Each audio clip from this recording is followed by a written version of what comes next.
Hello दोस्तों, rankers view में आप लोगों का स्वागत है। मैं हूं कमलकांत और अभी हम बात करने जा रहे हैं बीपीएससी 67 के संदर्भ में। देखिए दोस्तों, बीपीएससी 67 का इंतज़ार कर रहे, रिजल्ट का जो लोग इंतज़ार कर रहे हैं मेंस रिजल्ट का, तो उनको तो ये चीज़ पता ही होगा कि बीपीएससी के द्वारा जो अभी गतिविधियाँ चल रही है तो उसमें चीज़ें स्पष्ट नहीं हो पा रही है और इसके कारण सभी लोग परेशान हैं कि कब क्या बीपीएससी में होगा। इसको लेकर सबसे बड़ा टेंशन अभी बना हुआ है छात्रों के बीच में। देखिए, दो तरह की बातें हैं। एक तो है कि क्या अभी से इंटरव्यू की तैयारी किया जाए, साक्षात्कार है उसकी तैयारी अभी से किया जाए, और दूसरा है कि क्या रिजल्ट का इंतज़ार किया जाए।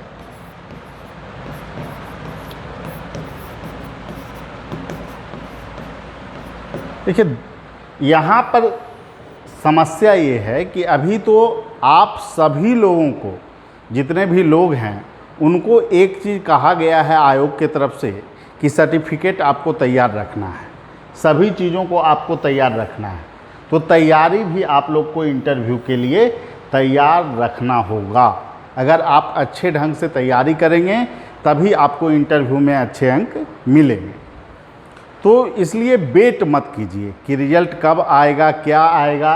जो संभावना है उसके तर्ज पे यही चीज़ें हैं कि रिजल्ट आपको 15 तक आ जाना चाहिए। अब कब आएगा इसके संदर्भ में कोई ऑफिशियली चीज़ें, नोटिस तो आपको आएगी नहीं, लेकिन जो बात है कि अभी की इंटरव्यू कब से शुरू होगा, तो इसके संदर्भ में तरह तरह की बातें अभी चल रही है। क्योंकि बीपीएससी ने पहले जो है कि दिखाया था कि 30 या 31 अगस्त को जो है रिजल्ट आएगा और उसके बाद जो है इंटरव्यू आपको 11 सितंबर से प्रारंभ होगा। लेकिन जब पूर्व में ही रिजल्ट आ रहा है तो संभव है कि आपको इंटरव्यू पहले ही शुरू कर दिया जाए। तो इंटरव्यू के लिए क्या आप मानसिक रूप से तैयार रहेंगे, ये आपको सोचना होगा।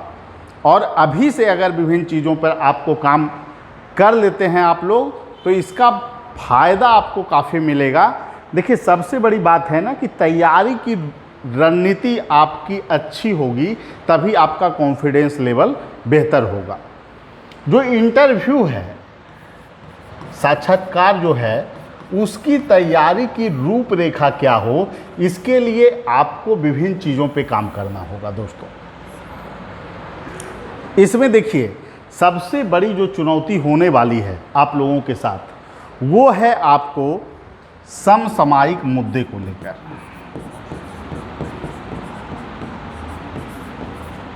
विवादित जो मुद्दे होते हैं, ठीक है, ये चुनौती काफ़ी बड़ी होती है। और दूसरा होता है परिस्थितिजन्य मुद्दे।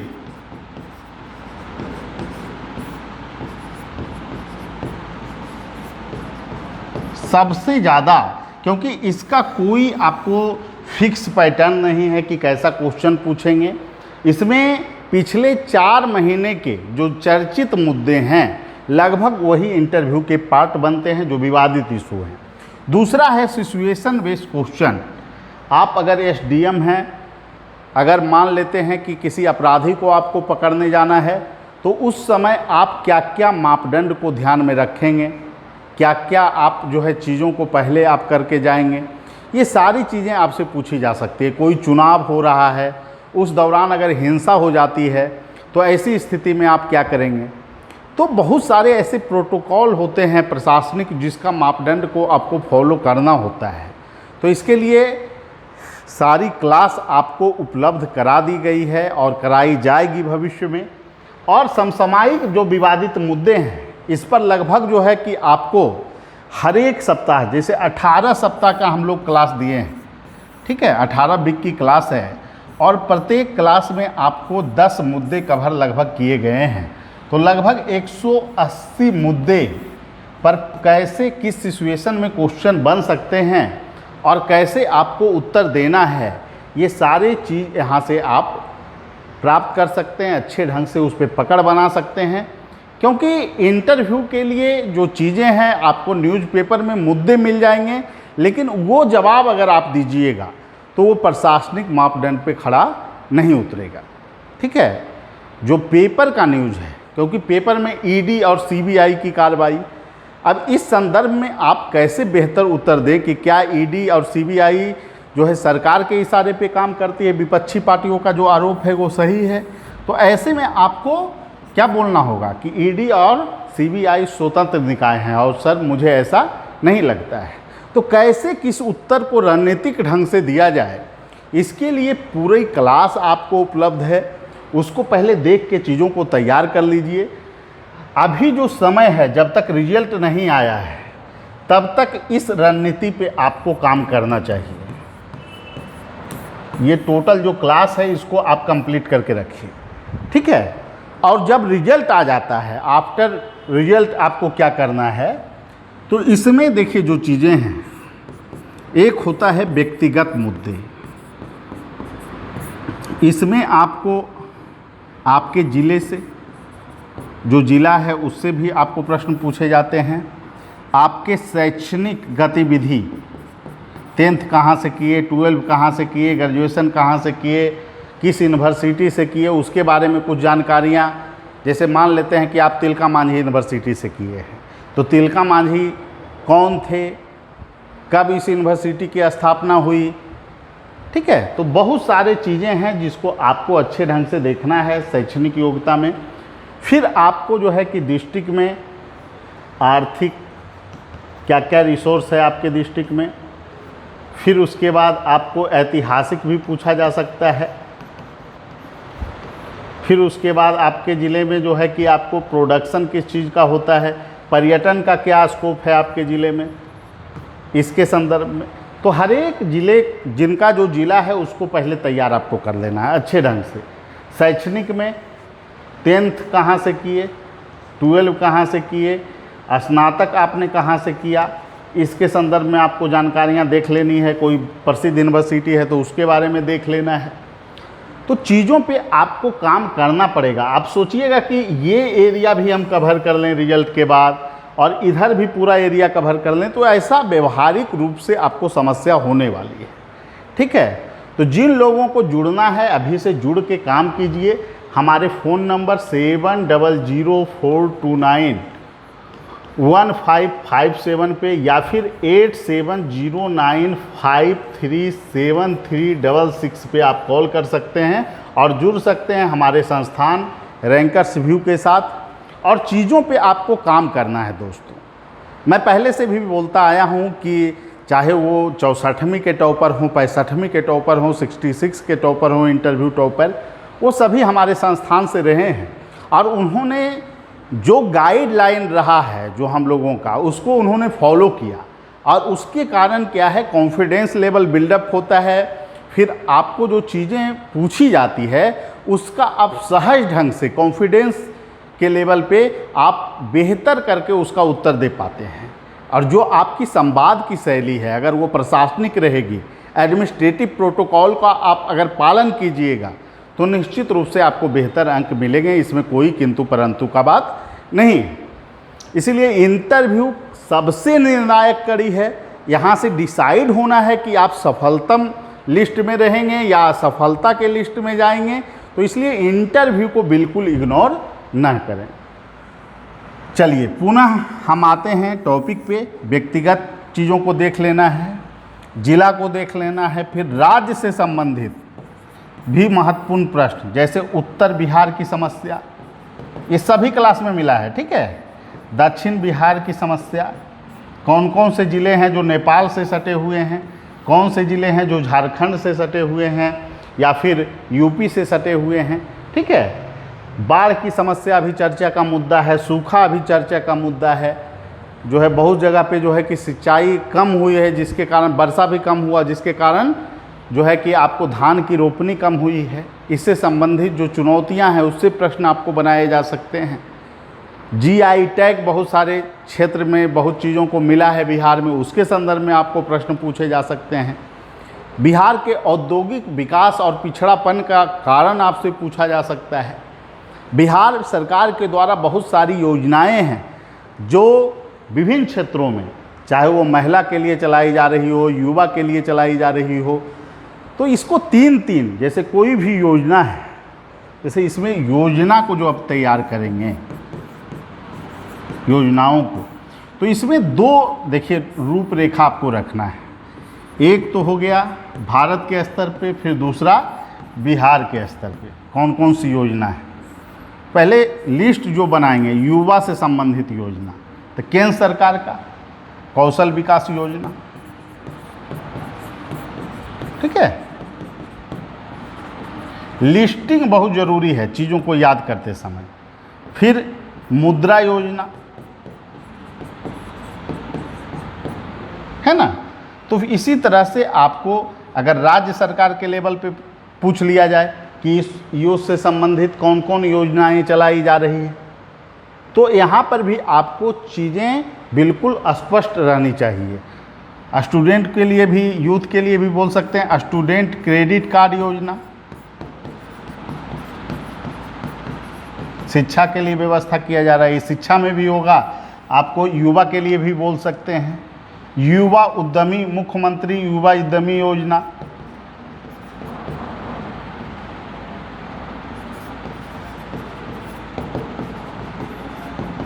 ठीक है। इसी तरह आपको दो तीन योजना सभी में आपको देख लेना है। महिला से जुड़ा हुआ कौन कौन सी योजना है, राज्य सरकार के लेवल पे तीन योजना बताइए जो महिला सशक्तिकरण से जुड़ा हुआ है। जैसे महिला उद्यमी, मुख्यमंत्री महिला उद्यमी योजना हो गया, जीविका हो गया, ठीक है। तो सारी चीज़ों को, जैसे महिलाओं के लिए आपको ग्रामीण क्षेत्रों में विकास के लिए सबसे बड़ी योजना जीविका है। अब तो शहरी क्षेत्रों में भी जीविका काम करेगी, ठीक है। जीविका योजना शहरी क्षेत्रों में भी काम करेगा ना, ये तो निर्णय आ चुका है। इसके बारे में अगले क्लास में हम लोग चर्चा कर लेंगे। अब तो 18 क्लास में जितने भी मुद्दे हैं उसको सारा कवरेज किया गया है, चाहे वो अंतर्राष्ट्रीय मुद्दे हो, राष्ट्रीय, राज्य के मुद्दे, जो महत्वपूर्ण मुद्दे हैं, जो इंटरव्यू के प्रश्न पूछे जा सकते हैं। क्योंकि इंटरव्यू जो है उसमें आपको सिर्फ इन्फॉर्मेशन नहीं पूछा जाता है, अब मणिपुर समस्या का क्या सोल्यूशन हो सकता है, अब व्यू से भी क्वेश्चन आपको पूछा जा सकता है। तो पहला सोल्यूशन क्या है, पहला सोल्यूशन क्या हो सकता है, बातचीत का रास्ता अपनाया जाए, सबसे बेहतर विकल्प है, ठीक है, बातचीत। दूसरा, जो वहाँ पर विवाद उभरा है उसका मूल कारण है कि स्थानीय हाई कोर्ट के द्वारा मैतेई समुदाय के लोगों को जनजाति में शामिल करने संबंधी विचार जब दिए गए तो उसको जब राज्य सरकार ने लागू करवाना चाहा तो वहाँ हिंसा फैली। तो इसको जो है कि इस पर पुनः विचार किए जा सकते हैं, ये आप राय दे सकते हैं, ठीक है। इस फैसले पर पुनः विचार किया जा सकता है, तत्काल प्रभाव से इसको रोका जा सकता है। मणिपुर के संदर्भ में कौन कौन राज्य है जो कि मणिपुर की सीमा को टच करता है, ये भी क्वेश्चन आपको पूछा जा सकता है, लगातार चर्चा का विषय है। तो मणिपुर का अगर भौगोलिक स्थिति देखिएगा तो 3 राज्य, नागालैंड, ठीक है, मिजोरम की सीमा टच करती है, असम की सीमा टच करती है पश्चिम में अगर जाएंगे, और पूर्व में जाएंगे तो म्यांमार की सीमा टच करती है। तो हर एक चीज़ों को, चाहे मणिपुर का जो प्रकरण हो, वहाँ की जनजातियाँ, जैसे कुकी जनजाति है, नागा जनजाति है, वहाँ पर कुकी को पहले से ही जनजाति थी, नागा जनजाति थी, अब मैतेई को भी शामिल करने का प्रयास, उसके बाद विवाद उभरा है। तो हर एक चीज़ों पे अगर आप काम कर लेंगे, जैसे योजना में युवा से संबंधित, महिला से केंद्र और राज्य का तैयार कर लेंगे, किसान से संबंधित तैयार कर लेंगे। स्मार्ट स्टडी तभी है ना कि आप चीज़ों पे वर्क करें पहले से, और जब कंटेंट आपको तैयार किया हुआ हर एक चीज़ों पे कैसे उत्तर देना है, सबसे बड़ी चुनौती तो यही होती है कि जातिगत जनगणना पे कैसे उत्तर दिया जाए। क्योंकि जातिगत जो जनगणना है वो मूल रूप से काफ़ी इस पे डिबेट हुआ है कि ये जातिगत जनगणना सही है, गलत है, अगर सही है तो केंद्र सरकार क्यों नहीं कराती, अन्य सरकार क्यों नहीं कराती। तो ये सब सारा आंसर आपको बताया गया है, प्लस जातिगत जनगणना कराने का उद्देश्य क्या है, वहाँ पर कैसे उत्तर देना है। बहुत सारे लोग आरक्षण से इसको जोड़ देते हैं तो निश्चित रूप से अगर आरक्षण से आप जोड़िएगा तो पॉलिटिक्स की ओर आप इशारा कर रहे हैं, जातिगत जनगणना को। तो ये तो निगेटिव है, एक प्रशासनिक सोच के दायरे से बाहर का चीज़ है। तो ये सभी कैसे संतुलित उत्तर देना है, ये सारा चीज़ आपको उसमें मिल जाएगा। इसके अलावे जो चीज़ें आपको तैयार करनी है दोस्तों, हॉबी। देखिए हॉबी जो है आपकी रुचि, इसको आप खुद डिसाइड कीजिए और उसमें प्रैक्टिकली आपको तैयारी करनी है। ठीक है, जैसे क्रिकेट, हम लोग क्या देखते हैं कि क्रिकेट लोग रख लिए, अब क्रिकेट में पुरुष के टीम के प्रति तो उनकी रुचि रहती है, और महिला से जैसे ही क्वेश्चन पूछे 4 देश के कप्तान का नाम बताइए तो सीधे गोल हो जाता है कहानी। तो ये चीज़ें नहीं होनी चाहिए। रुचि है तो सभी चीज़ों पर कम से कम सामान्य समझ आपकी होनी चाहिए। फिर आइडियल पर्सन, कौन से व्यक्ति हैं जो आपके आइडियल हैं, तो इसमें जिनका आप नाम रखें, आप मान लेते हैं कि आपके अब्दुल कलाम, ठीक है। अब यहाँ पर है कि बहुत लोग अब्दुल कलाम बोल देते हैं डायरेक्टली, ठीक है। तो यहाँ पर आप सम्मान देना ज़रूरी है। कोई भी व्यक्ति हैं तो इसमें जो है कि राष्ट्रपति तक रह चुके हैं ना, तो इसमें आपको अब्दुल कलाम हैं तो उनके आगे कुछ जो है सम्मान बोधक शब्द भी लगा सकते हैं। या फिर अगर आप जो क्वेश्चन है इनसे संबंधित, जैसे अटल बिहारी वाजपेयी, तो ये सब तो बहुत प्रसिद्ध व्यक्ति हैं, श्री लगाइए नहीं लगाइए, स्वर्गीय बहुत लोग लगा देते हैं, तो स्वर्गीय लगाना उचित नहीं है, ठीक है, वो सब चीज़ से बचना है। लेकिन जो लोग जीवित हैं, जैसे जीवित हैं तो उनमें श्री आप लगाना पड़ेगा आपको।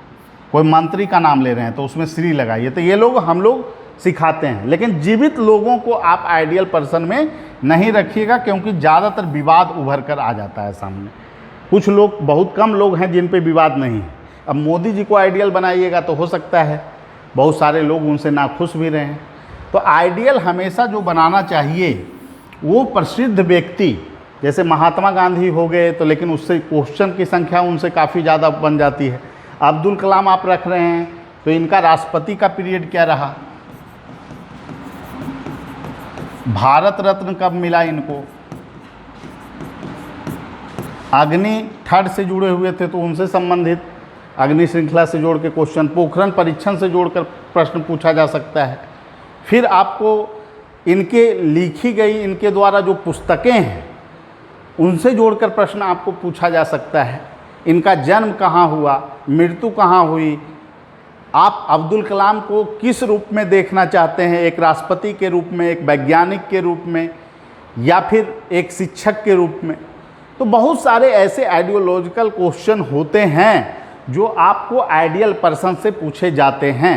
तो आप चीज़ों पर जब तक काम नहीं पहले करके रखिएगा तो आप वहाँ पे उत्तर देने की स्थिति में नहीं होंगे, और अगर बेहतर उत्तर आप नहीं दे पाएंगे तो वहाँ नंबर की गुंजाइश भी काफ़ी कम जाएगी। तो इसीलिए हम कह रहे हैं दोस्तों कि अगर 2 तरह की चीज़ें हैं, अगर आपको लगता है कि आप मेंस में क्वालिफाई हो रहे हैं तो अभी से आपको काम करना है, ठीक है। और इसके लिए अभी से जुड़ के सारे पार्ट पे, जैसे सबसे पहले तो समसामयिक विवादित मुद्दे जो 18 सप्ताह का क्लास है उसको पहले देख लेना है, और सारे कंटेंट पे आपको काम करना है। इसके अलावे जो चीज़ें हैं इसमें 2 महत्वपूर्ण चीज़ है। एक तो है आपका वैकल्पिक विषय,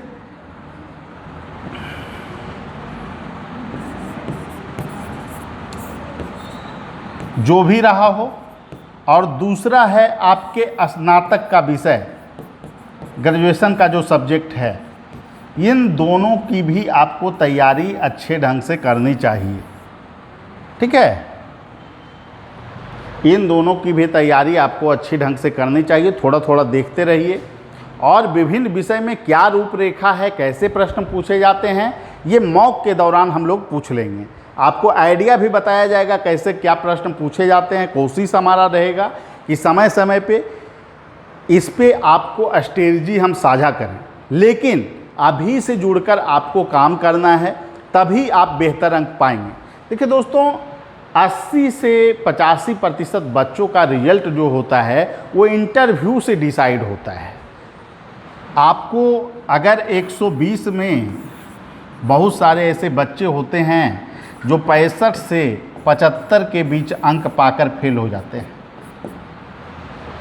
और बहुत सारे ऐसे बच्चे होते हैं जो आपको 90 अंक पाकर 85 से 90 अंक पाकर मेंस में कम स्कोर होने के बावजूद भी अंतिम लिस्ट में वो शामिल होते हैं। तो ये आपका फैसला होना चाहिए कि आप क्या चाहते हैं, पूर्व की प्रक्रिया में फिर से लगना है या फिर ठोस रणनीति। मैं ये नहीं कहता कि हमसे जुड़कर ही सिर्फ आप काम कर सकते हैं, लेकिन तैयारी का जो रूपरेखा हो वो ठोस हो और हर एक चीज़ों पर आप काम कर सकें, आपकी भाषा शैली हो जो प्रशासनिक हो, और आप हर एक एंगल से जो प्रश्न पूछे जाएं उसमें आप उत्तर देने की स्थिति में हों, ये काफ़ी ज़रूरी है। और इसमें सिचुएशन बेस्ड क्वेश्चन, प्रशासनिक क्वेश्चन, एक प्रशासक के गुण में क्या क्या गुण होने चाहिए। तो बहुत लोग बोलते हैं ईमानदार, कि ईमानदार जो है हर व्यक्ति को होना चाहिए। ईमानदार प्रशासनिक गुण के अंतर्गत नहीं है। अगर प्रशासनिक गुण देखा जाए तो नेतृत्व हो जाएगा। नेतृत्व मतलब लीडरशिप क्वालिटी, निर्णय लेने की क्षमता, डिसीजन मेकिंग पावर, कोऑर्डिनेशन की भावना, समन्वय की भावना, ये सभी जो चीज़ें हैं ये प्रशासनिक वर्ड है। और इन चीज़ों को आप अगर अच्छे ढंग से जवाब देते हैं, एक बेहतर प्रशासक आप किसको मानते हैं, एक बेहतर प्रशासन के आधार क्या हैं, तो इसके लिए गुड एडमिनिस्ट्रेशन के लिए एक शब्द हम लोग बोलते हैं स्मार्ट, जहाँ यस से मतलब है सिंपल, किसी भी प्रशासन को सरल होना चाहिए।